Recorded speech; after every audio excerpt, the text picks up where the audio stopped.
Hello, it's amazing to be here. This is my third year at the Lead Dev conference in London.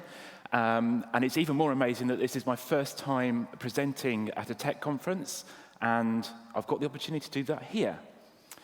So today I'm going to tell you a story about how my team and I evolved the way that we handled our business as usual workload.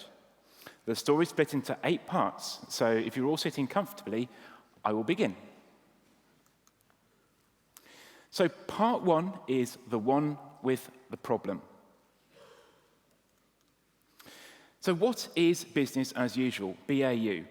There's a whole pile of things that it can be, and here are just a few of those things that tell me what it is to me. So things like bug fixing, customer support, infrastructure maintenance, manual processes, legacy code, or legendary code, as some people call it, the database administration, but there's some other things that it can be as well. It's not interesting, so quite often you're being asked to do things you're not interested in. It's not interesting at all. It's a distraction from the fun stuff. It's beneath me. You're possibly a senior or a lead developer, and you're being asked to run some basic processes and to, not write code or something like that. Keeps the lights on. It makes the money come into our business, and it means that we're able to have your salaries paid. And finally, it's possibly urgent, and hopefully not for anybody, but someone might die if you don't do this stuff. So hopefully for you, it doesn't feel like you're trying to single-handedly push a double-decker bus. I saw this in Manchester a while back. I'm not quite sure what he was trying to do. So why is business as usual a challenge? So for me, these are all things that I have experienced, and you might resonate with some of these as well. So this is a word that was mentioned a couple of times yesterday. It can overwhelm. You can feel like there's no way to see a way beyond the business as usual. And very frequently, it's overlooked. So you don't allocate enough time or enough brain power to this business as usual because you want to do the other stuff. And it takes your time away. You need to really focus on doing this, otherwise you'll get distracted by the interesting stuff. As I said when I said beneath me earlier, it's a poor use of skills.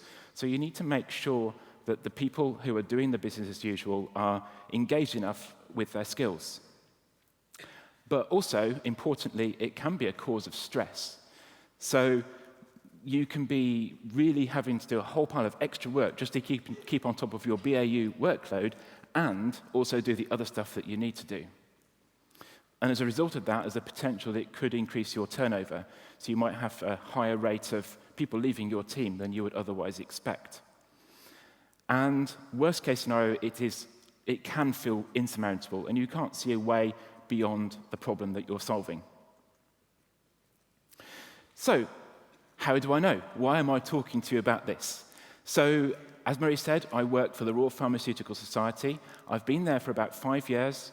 I started as a senior developer and now have moved up to a technical architect, and I'm responsible for 2 teams. So in that time, I've been working on business as usual, and I've experienced all the things that that means to us. So some context about what we, the RPS, do. So we produce drug information.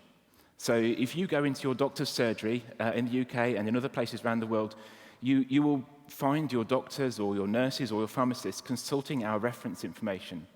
So the books here, the BNF, are in every doctor's surgery in this country, and they are checking things like drug doses and side effects and interactions. Those are really important things for them to be sure about.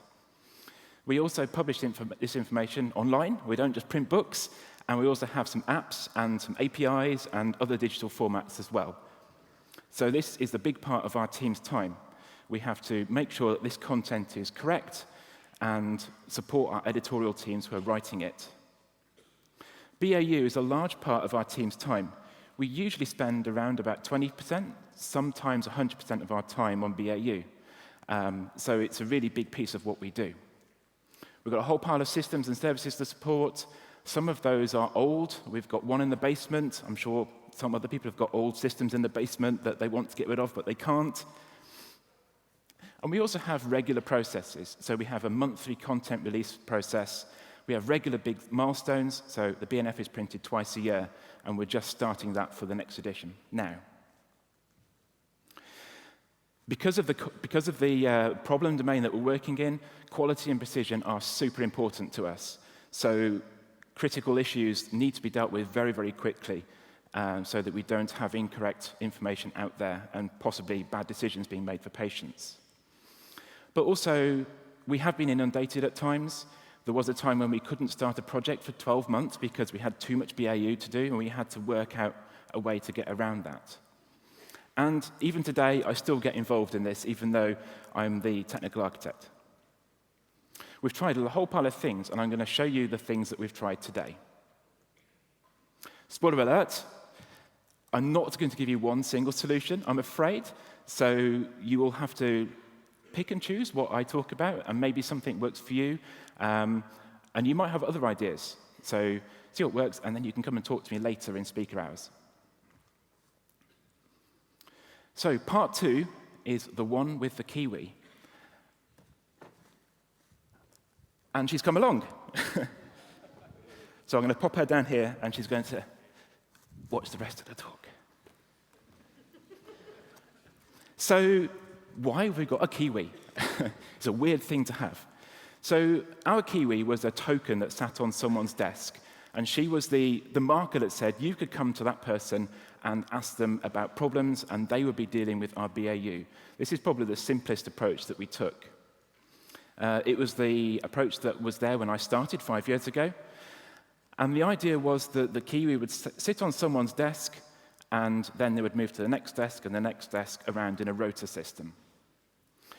As a result of that, everyone got to experience the kiwi, the BAU work, and it was a great way for them to learn stuff and for people to be able to share knowledge around the team. The thing that is really important to remember, and one of the things I had trouble with when I was trying to do this, was that you have to support the person doing this. They can't just go away and work it all out themselves, especially if your documentation isn't good. I'm sure everyone's is perfect. But they need to have the support from other team members, and that has to be available to them. One thing that we learned was that you should never plan non-BAU tasks for the person who is doing this role. If you try to plan stuff, then they will end up doing that rather than the BAU, however much you try to stop them. So if they have free time, which hopefully they will, then anything extra that you can give them is a bonus and shouldn't be seen as something you plan ahead of time. So you also have to ensure that you're fair. So I remember a case where the person on the desk next to me went away for 2 weeks and missed their kiwi spot, and then the kiwi came to my desk, and then it just carried on around. So they just missed out. So you have to make sure that everyone takes their fair share at this process. But because of the sometimes lack of support that we had, it kind of became a bit of a feared thing. You have to make sure that you provide that support so that if people have trouble, then they can get help when they need it, especially when you're new. So part 3, the one with a project that will not start. So there are probably times when you feel like you're drowning in your BAU and you can't see a way to do anything else but this. And sometimes you've probably got more than you can even do with the number of people in your team. So we had to go through a process where we said no to a whole pile of stuff, which meant that we had to have a really rigorous triage process. So the way that we did that was to look at the stuff that's important, the stuff that was urgent, and not just in a casual way, but really, really dig into the things that you need to do and determine what's really important and what's really urgent. When you've done that, do it again and make sure that you're absolutely sure, because the more often that you look at things, the more likely you are to find things that you don't actually need to do. Another way is kind of to do a risk assessment of the work. So if you don't do this, what is the impact of that not being done? How likely is it to happen? So don't get distracted doing things that are only a problem once in a blue moon. So only do the stuff that's really likely and the stuff that has high risk and high impact. We also ring-fenced someone in our team to do this. And the way that we did this was to ring-fence just enough people just enough one person actually for us, and that wasn't quite enough to do all the BAU that we needed to do. So that kind of imposes an artificial ceiling of the amount of work that's possible for the team to take on. And it means that people kind of have to think more deeply about what is important and urgent, just implicitly by having a rate limit on your team.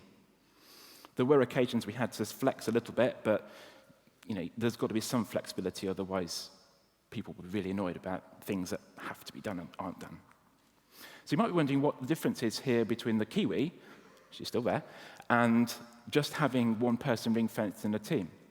So this approach was that there's no rota, and that person is kind of dedicated to doing the BAU, or rather, the rota is a lot more, a longer period of time. So they might stay doing BAU for 2 or 3 or 6 months, maybe.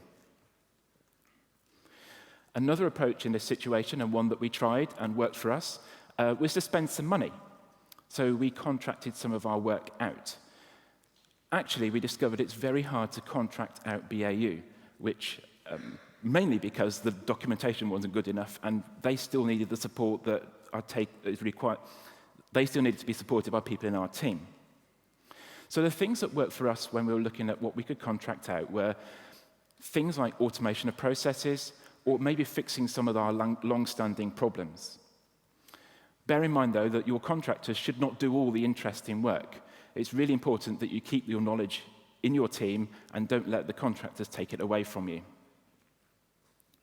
And make sure that your team are doing the fun and really the cool stuff that are providing the value to your business. So there's a challenge here with our stakeholders. We obviously have a lot of people around our business who care about the stuff that we do. And the way that we approached that was to look for some common aims. So try to work out what the value is for doing this. And in our case, the common aim is that we both wanted to start this big project. So if you kind of look at it from that way, rather than sort of bottom up, rather than top down, then it's a lot easier for people to see the value of controlling the BAU work. This worked for us. We were able to start our project, and almost exactly a year ago today, we released our new online publication platform, and it's been absolutely great since then. There's one coda, though, to this, and that's to consider the morale of the person or people in your team who are ring-fenced into this. So they may feel like they're missing out on all the interesting stuff. So you need to really think about maybe providing a little bit of variety for them so they don't feel like they're doing all the drudge work. In retrospect, we should have done more about this at the time, so it's important to think about this if you're doing this up front. And if you're not, start. So part 4, the one where everyone leaves. Sad face. So this is a prepare for the worst scenario. So imagine you're in a situation where everyone in your team but you leaves. How are you going to manage? Who is going to run your processes? What happens if you leave and the rest of your team have to do the stuff that only you know? So those are quite scary situations to think of. But actually, just by doing the things I'll talk about here, that can be applied across everything, and I'll come back to that a little bit later. So my advice is to think about the 3 Ations. So documentation, simplification, and automation.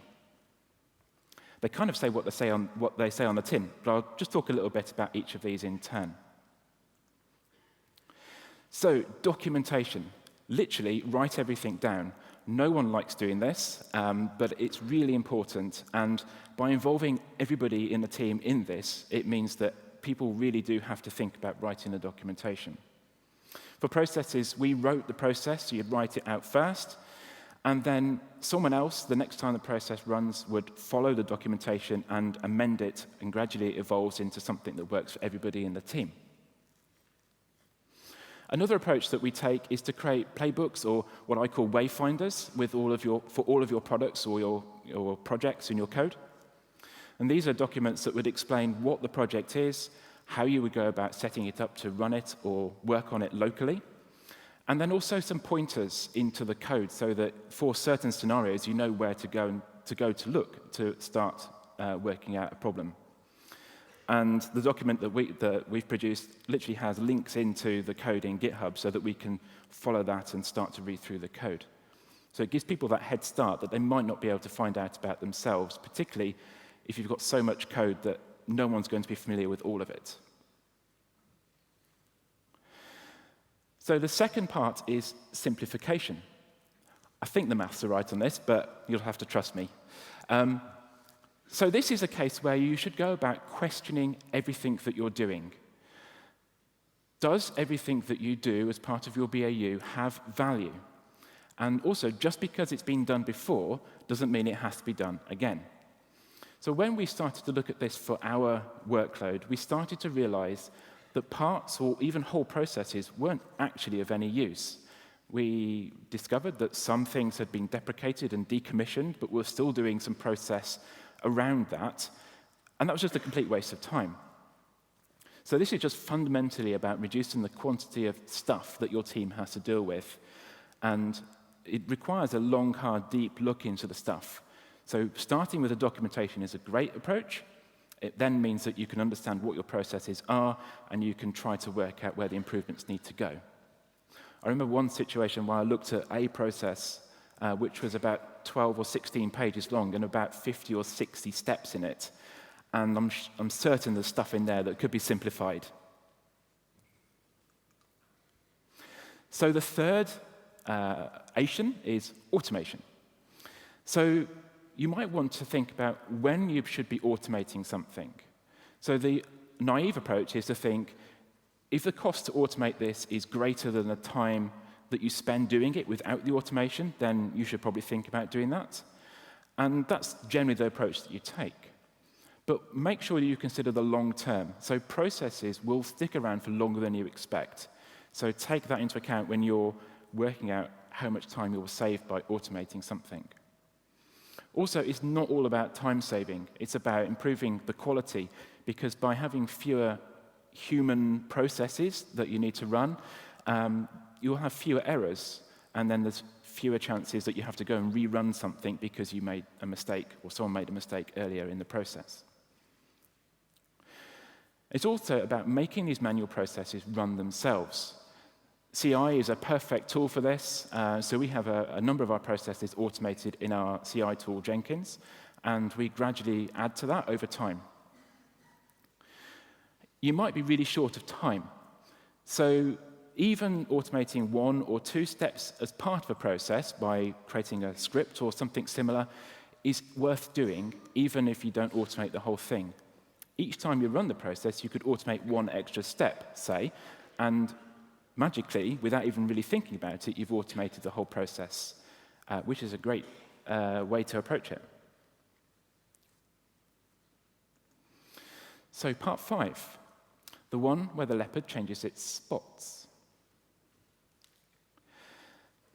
Unfortunately, I couldn't find a leopard to hand, so this is the closest I could get. So this is one of our cats. Claude says hello. For us, we had a situation where BAU became a toxic brand.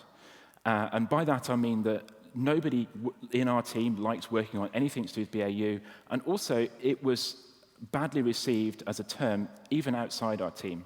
So all of our stakeholders understood that the stuff that they were trying to get us to do wasn't being done, and then they just completely switched off. So we had a rebranding process for our BAU, and we changed its name to Support and Maintenance. Actually, this name better reflects what it is, because BAU, actually, for a lot of the time, for us, it was business as unusual rather than business as usual. And this was an excellent opportunity for us to consider our situation and to change our priorities about how we manage this work. So you need to think about how you actually address the problem. Just changing the name or the logo of something doesn't convey a change of approach. So one way to consider this is to think about how you might go through a corporate rebranding process. Now, we've just done this at the RPS, so our new brand was brought in last year. And as part of that, the whole business was involved in looking at things like our mission and our goals and our department goals. What are our values and our tone of voice? All of those aspects can be looked at as part of how you would deal with your BAU. Tone of voice is a really interesting one. That's all about how you communicate things and make sure that you communicate things in a way that other people that you need to talk to can understand.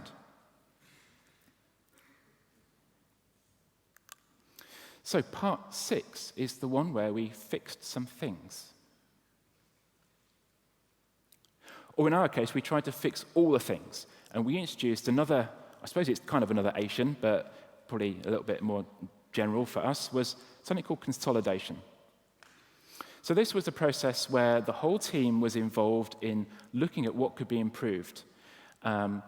I started off creating a list of ideas of things that we could work on as part of this, and then the team were involved in prioritizing that and deciding what they actually wanted to do.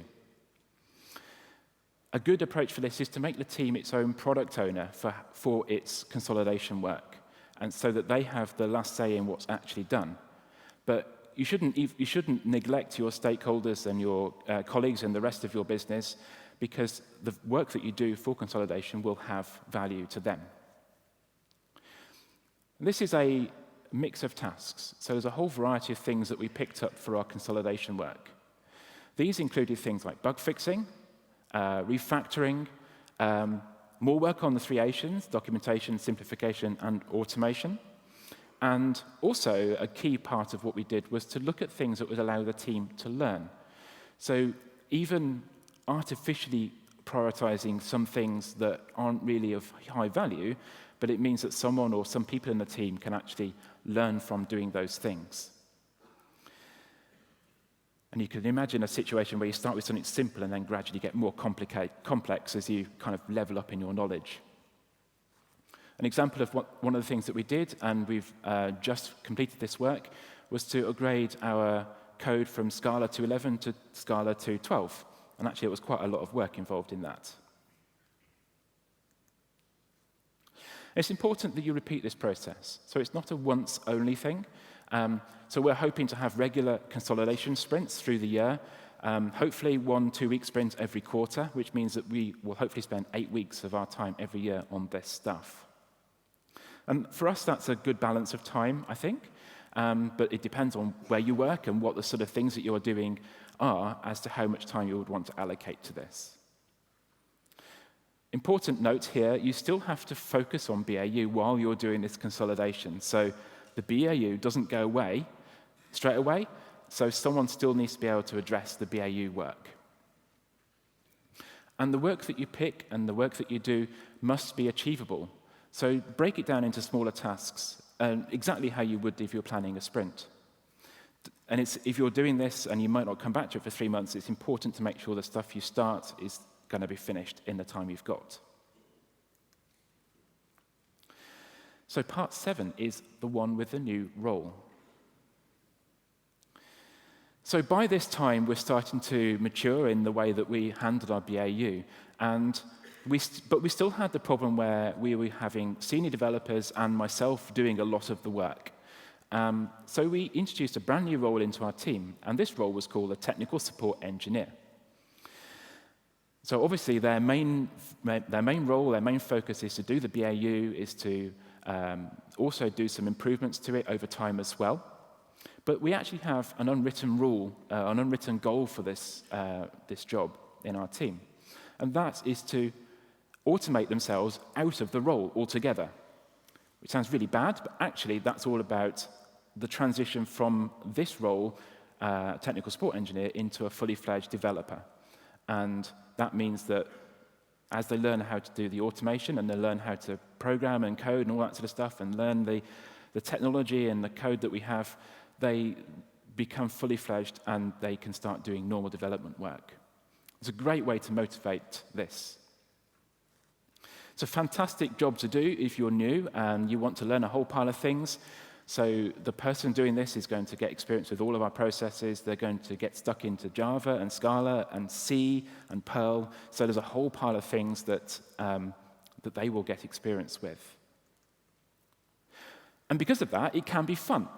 So we allow the person doing this role to have some independent identification of problems and solutions. We allow them to have some level of autonomy in selecting the things that they might want to improve and to do. And that's a great way to motivate them and to also generally improve the way that they deal with the work. The great effect for us is that it has unblocked the team. It's a better use of the team's knowledge. The people with the detailed knowledge and experience can focus on adding the value by doing the new things. And the people who don't have that yet, but will get it eventually, are in a place where they can start to learn that. So a final note on this new role that we introduced, they still need to have the support. So we have a couple of people in our team who are essentially mentoring this person, and it's a great role to have to, if you want to introduce a mentoring scheme into your work, it's a great place to start. So part 8, the last part, the one with the cliffhanger.